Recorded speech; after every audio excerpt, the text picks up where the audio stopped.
As Democrats lean on Jan 6, critics argue Biden's party is the real threat to democracy.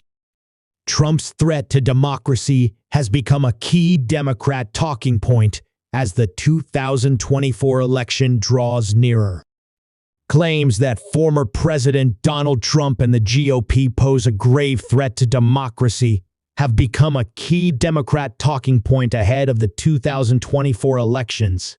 But several prominent Republicans and experts say it is really President Biden's party that is working overtime to undermine the vote.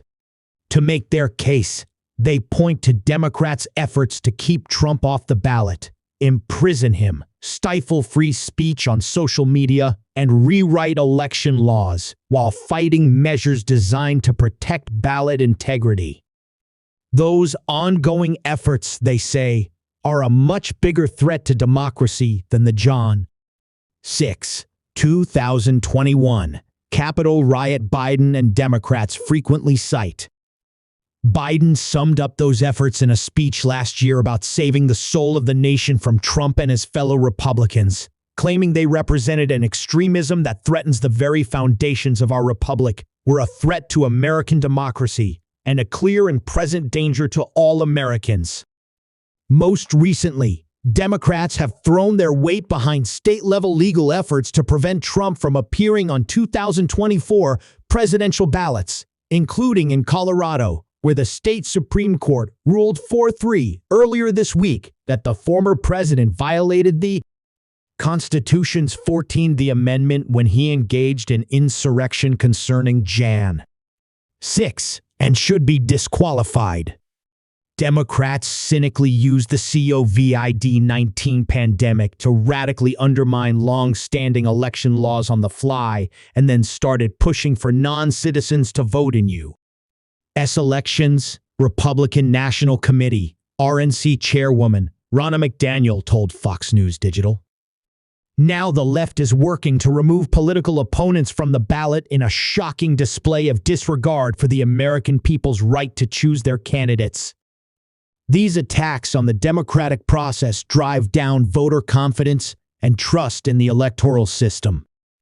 Meanwhile, the RNC and our partners are fighting to make sure the American people choose their presidential candidates, not the courts, she said, adding that the RNC was trying to protect election integrity by fighting for policies to ensure only American citizens vote in elections. Legal expert and Fox News contributor Jonathan Turley agreed, calling the Colorado court's ruling the most anti-democratic opinion in decades, and arguing that Democrats' claims about protecting democracy would be more compelling if they were not supporting the effort to block voters from being able to vote for Trump and canceling primaries in states like Florida. It is also difficult to claim the mantle of the defender of democracy when your party is actively fighting for the censorship and blacklisting of those with opposing views, Turley added. The best way to defend democracy is to practice it by supporting both the right to vote and to free speech in others, including those who hold opposing viewpoints.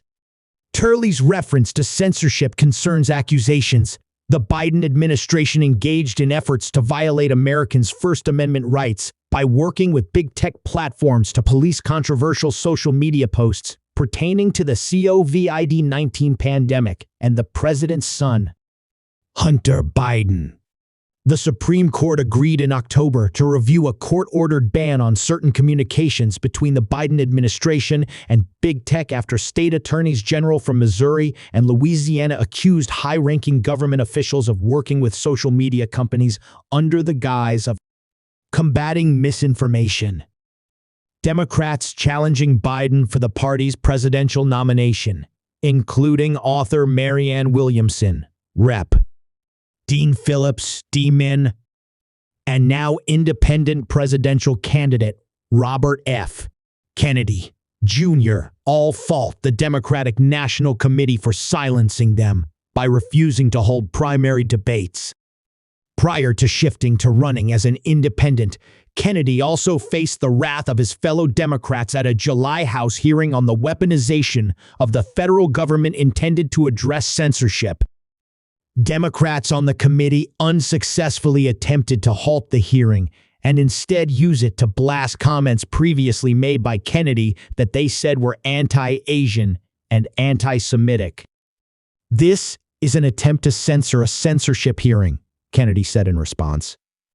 Despite their actions, recent polling has shown Democrats hold an advantage in swing states when it comes to which party is most trusted on the issue of protecting democracy. According to Republican strategist Garrett Ventry, that advantage is attributed to Democrats' obsession with talking about threats to democracy in place of issues where they fail to win over the American people, such as the economy, prices, and jobs.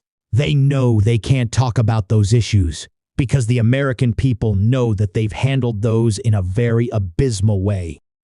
The border is wide open. Inflation has been very high over the last couple of years. The economy is stagnant, and people feel like their financial situation is worse, he told Fox. "There is no greater threat to democracy in our republic than the Democrat Party," Ventry said. When Donald Trump was sworn into office, he never went after Hillary Clinton. He didn't go after Barack Obama. He didn't go after his political opponents. We didn't have state attorneys, general and state secretaries of state and district court judges trying to get Joe Biden off the ballot. Ventry pointed to Biden's Department of Justice targeting other individual Americans, including Catholic churchgoers, parents attending school board meetings to express concern over what was being taught to their children, and lower-income Americans through the hiring of 87,000 new IRS agents. They've used every lever of government, whether it be the federal government or state courts, to try to attack their political opponents here. And you're not seeing Republicans do the same across the country, he added. Former Sen.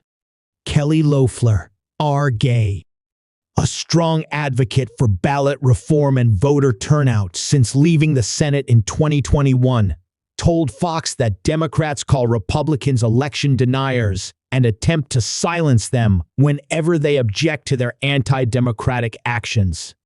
Democrats fight common-sense safeguards to prevent voter fraud, encourage activists to throw leading political opponents in jail, and empower unelected judges who interfere in presidential elections, she said, adding that she was working in Georgia, a state expected to be competitive in 2024, to actively pushing back against the left's work to undermine election integrity.